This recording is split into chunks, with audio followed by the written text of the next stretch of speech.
हाथों में एक छोटी सी डायरी थामे आईएएस प्रिया शर्मा अपनी छोटी बहन रिया की शादी के लिए सोने की एक सादगी भरी चूड़ी सेट खरीदने अकेले बाजार की ओर बढ़ रही थी।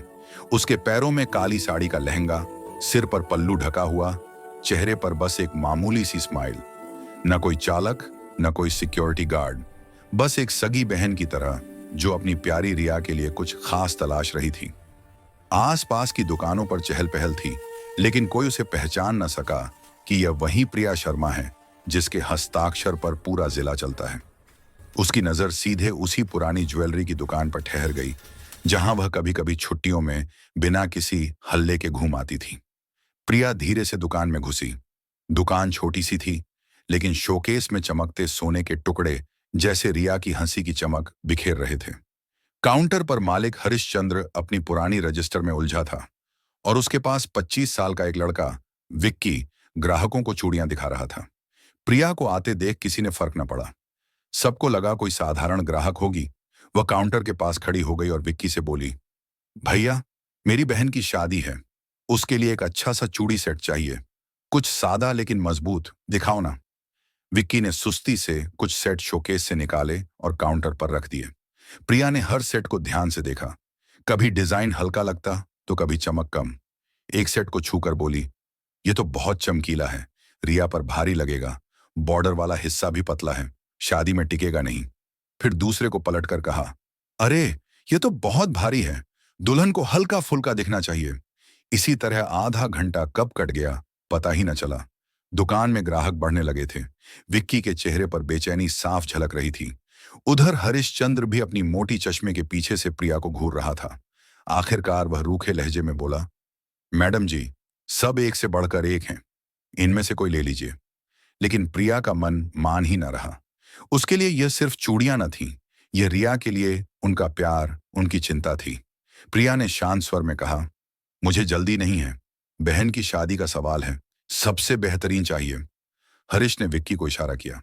विक्की बड़बड़ाता हुआ गोदाम की ओर गया और नए सेट लाकर रख दिए। अब काउंटर चूड़ियों से पट गया था। प्रिया एक एक सेट ट्राई करती और हरीश का सब्र जवाब दे रहा था। विक्की ने फुसफुसाते हुए कहा, आधे घंटे से दिमाग घुमा रखा है, एक भी पसंद ना आ रही। प्रिया ने सुन लिया। एक पल को बुरा लगा। वह चाहे तो एक फोन पर इस दुकान को सील करवा सकती थी, लेकिन आज वह अपनी ताकत का इस्तेमाल न करना चाहती थी। उन्होंने बात को इग्नोर किया और करीब 1 घंटे की तलाश के बाद उनकी नजर एक सादे पीले सोने के सेट पर पड़ी। महीन डिजाइन, हल्का वजन और बॉर्डर पर बारीक नक्काशी, जैसे रिया के लिए ही बना हो। प्रिया के चेहरे पर मुस्कान खिल गई।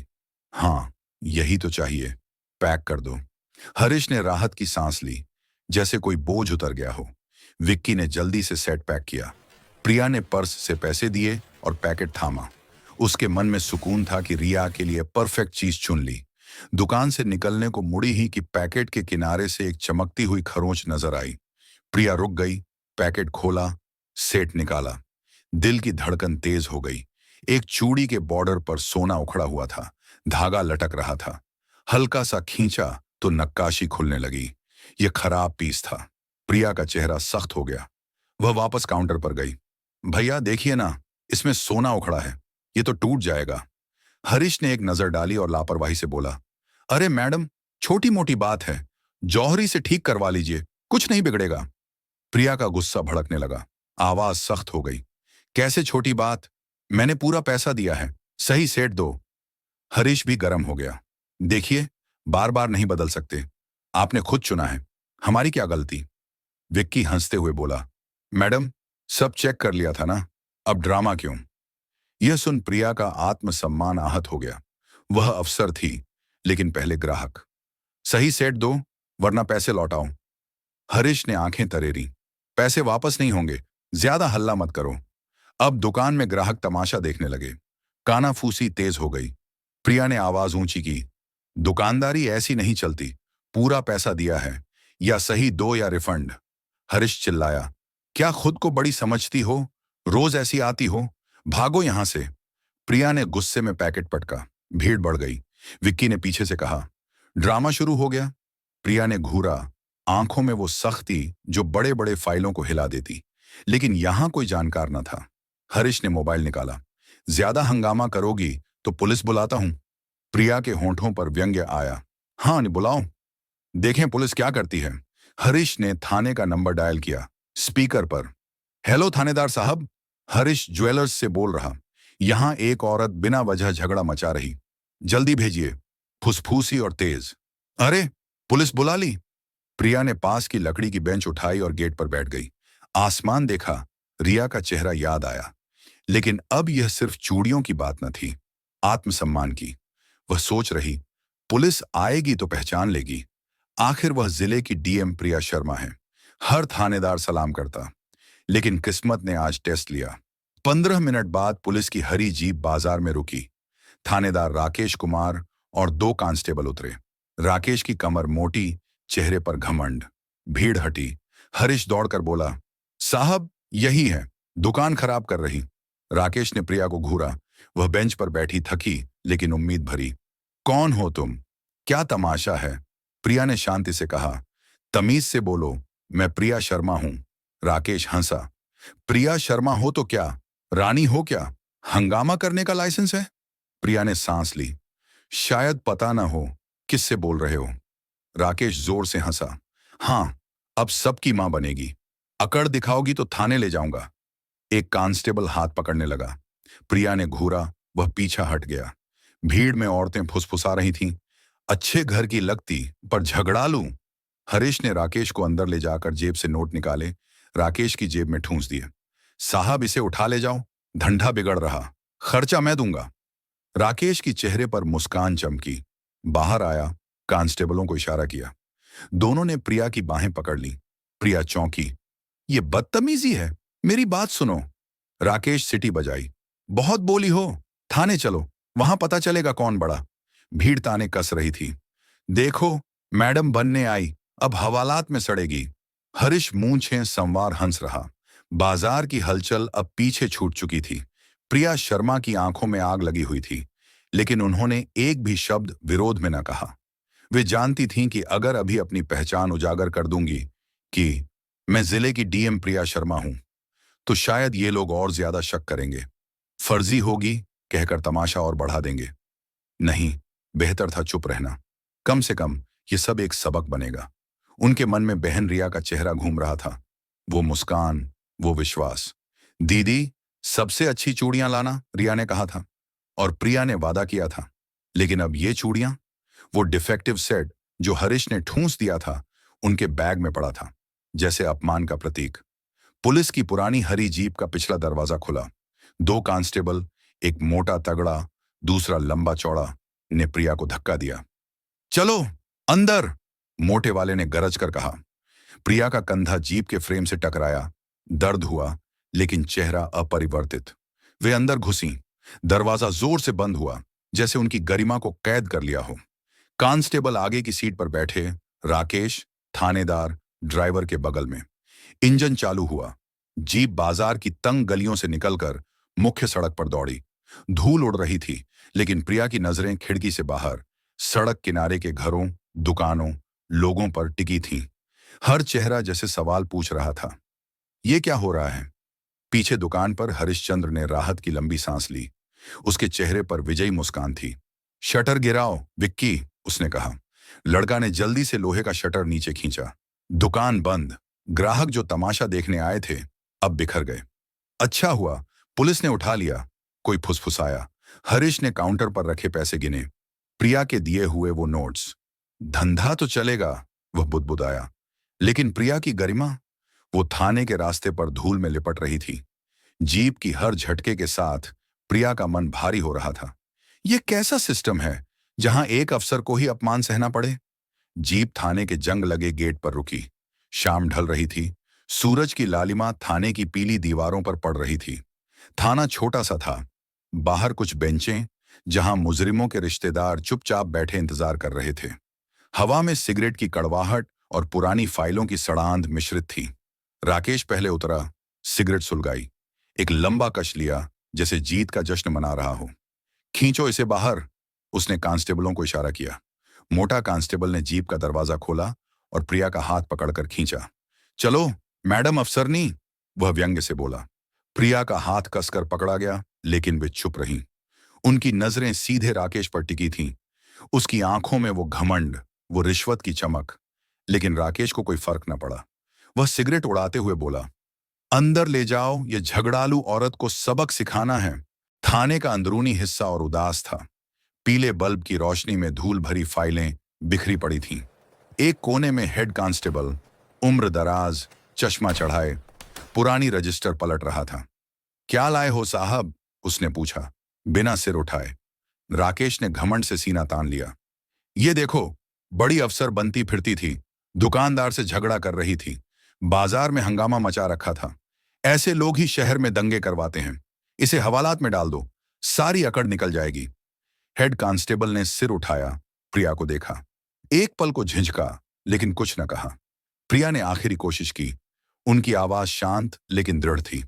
सुनिए, मैं प्रिया शर्मा हूं, जिले की डीएम। ये गलत फहमी है। लेकिन हेड कांस्टेबल ने बीच में टोक दिया, अरे मैडम, नाम पता बाद में कागजों में लिख लेंगे, पहले अंदर चलिए, यहां नियम है सबके लिए। प्रिया का दिल बैठ गया। ये वही लोग थे जिनके ट्रेनिंग कैंप्स में वे खुद जाती थीं, जिन्हें वे मोटिवेट करती थीं। और आज कांस्टेबल ने लोहे का भारी गेट खोला, हवालात का। अंदर अंधेरा, नमी भरी हवा, दीवारों से प्लास्टर झड़ रहा था, फर्श पर काई की परत। एक कोने में टूटी फूटी बेंच पड़ी थी, जिस पर पुराने नाम खोदे हुए थे। बदबू ऐसी कि सांस लेना मुश्किल। प्रिया ने एक गहरी सांस ली, जैसे खुद को संभाल रही हों। यही हवालात था जिसका हाल ही में उन्होंने इंस्पेक्शन किया था। सुधार की जरूरत है, उन्होंने तब कहा था। और आज वे खुद कैदी बनकर खड़ी थीं। राकेश ने बाहर से ताला लगाया, चाबी जेब में डाली और जोर से हंसा। अब बनो अफसरनी रानी जी, यहां तो सब बराबर हैं। उसकी हंसी थाने की दीवारों से टकराकर गूंजी। प्रिया की परछाई सलाखों पर कांप रही थी। वे बेंच पर बैठ गईं, सिर झुकाकर। मन में तूफान था। ये कितने गिर चुके हैं, वे सोच रही थीं। रिश्वत की भूख ने इंसानियत को खा लिया। इनकी सजा दूंगी। ये कैसा कानून है जो सच और झूठ में फर्क ही न कर सके। आंसू आंखों में थे, लेकिन वे बहने न दिए। बाहर राकेश की कदमों की आहट दूर हो गई। थाना शांत हो गया, सिर्फ टिमटिमाती लाइट और हवालात की सिसकियां। तभी थाने के कोने में एक पुरानी लकड़ी की बेंच पर इंस्पेक्टर अजय सिंह बैठा था। उम्र महज 32 साल, लेकिन काम में ईमानदारी की मिसाल। चेहरा साफ सुथरा, आंखों में वो तेज जो केस सॉल्व करने में चमकता। वह एक पुराने मर्डर केस की फाइल पढ़ रहा था, पीले पन्नों पर नोट्स लिए हुए। तभी जीप की आवाज सुनाई दी, फिर गेट की खटखट और ताले की चटक। अजय ने सिर उठाया। उसकी नजर हवालात की सलाखों पर गई। अंदर काली साड़ी पहने एक औरत चुपचाप बेंच पर बैठी थी। चेहरे पर कोई डर न था, न घबराहट। वही शांत तेज, वही गरिमा जो अजय ने कई जिला स्तरीय मीटिंग्स में देखी थी। डीएम साहिबा की फाइल उसके हाथ से सरक गई। दिल की धड़कन तेज हो गई। ये, वह उठा, धीरे धीरे हवालात की ओर बढ़ा। बेचैनी उसे खींच रही थी। छोटे से झरोखे से अंदर झांका। एक सेकंड, बस। अरे, उसके मुंह से बस इतना निकला। चेहरा सफेद पड़ गया। पास खड़े कांस्टेबल को इशारा किया, ये कौन है? किस केस में लाए हो? कांस्टेबल ने हंसते हुए कंधे उचकाए। साहब, बाजार की ज्वेलरी दुकान पर झगड़ा कर रही थी, राकेश साहब ने पकड़ लाई। कह रही थी बड़ी अफसर है, बड़ी दावा कर रही थी। अजय ने उसकी बात पर ध्यान न दिया। उसकी आंखें सीधे अंदर टिकी थीं। तभी हवालात में प्रिया ने सिर उठाया। उनकी नजरें मिली। एक पल, अगले ही पल अजय का खून जम गया। हाँ, ये वही थीं, जिले की डीएम प्रिया शर्मा। ये कोई मजाक नहीं है। अजय ने कांस्टेबल पर दहाड़ा। उसकी आवाज पूरे थाने में गूंज गई, गेट खोलो जल्दी। कांस्टेबल घबरा गया। उसके हाथ कांपने लगे। पर राकेश साहब ने मना किया है साहब, ताला लगाया है। अजय की आंखें लाल हो गईं। मैंने कहा गेट खोलो। ये पूरे जिले की डीएम प्रिया शर्मा हैं। तुम्हारे जैसे 100 राकेश मिलकर भी इनका बाल बांका नहीं कर सकते। यह सुनते ही कांस्टेबल के पैर लड़खड़ाए। चाबी जेब से निकाली, कांपते हाथों से ताले में लगाई। क्लिक, ताला खुला। गेट धीरे से खुला, जैसे शर्म से। अजय ने सलाखों के उस पार खड़ी प्रिया को पूरे जोश से सल्यूट ठोका। उसकी आवाज में शर्मिंदगी और सम्मान का मिश्रण था। मैडम, माफ कीजिएगा, हमसे बहुत बड़ी भूल हो गई। मैं अभी इसकी भरपाई करता हूं। आपका सम्मान। हवालात की वो दीवारें जो कुछ मिनट पहले प्रिया की पहचान को दबा रही थीं, अब सच को सलाम कर रही थीं। प्रिया बाहर निकली। उनका चेहरा शांत था, लेकिन आंखों में तूफान छिपा हुआ। साड़ी का पल्लू सीधा किया, धूल झाड़ी। अजय ने तुरंत कांस्टेबलों और हेड कांस्टेबल को जमकर फटकार लगाई। क्या बेवकूफी है ये? क्या तुम्हें ट्रेनिंग में कुछ सिखाया नहीं?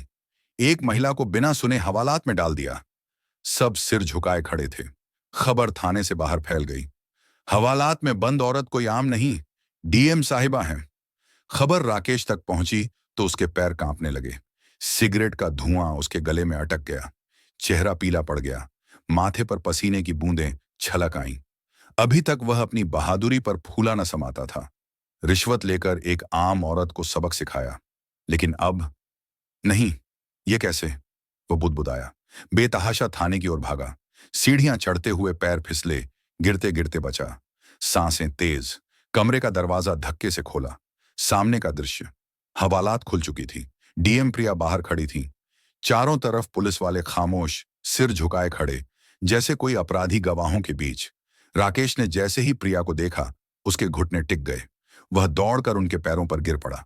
माफ कर दीजिए मैडम, मुझसे बहुत बड़ी गलती हो गई। मैं आपको पहचान ना पाया। आप चाहें तो जो सजा दें मैं झेल लूंगा। बस दया कर दीजिए। उसकी आवाज कांप रही थी। हाथ जोड़े, सिर झुकाए, गिड़गिड़ा रहा। पूरे थाने में सिर्फ उसकी खून हारती आवाज गूंज रही थी। लेकिन प्रिया का चेहरा पत्थर का था। उनकी आंखों में गुस्सा न था, बल्कि एक ठंडी, सख्त शक्ति। वो शक्ति जो अपराधियों को पिघला देती। उन्होंने धीरे से कदम पीछे हटाए, राकेश की ओर देखा। कड़क आवाज में बोली, तू सोच रहा है कि गिड़गिड़ाने से तेरी गलती माफ हो जाएगी? याद रख, ये कुर्सी कोई सौदा नहीं है जो रिश्वत और डर से बच जाए। ये जिम्मेदारी है, और तूने उस जिम्मेदारी को पैसों और झूठे अहंकार के नीचे कुचल डाला। राकेश रोने लगा।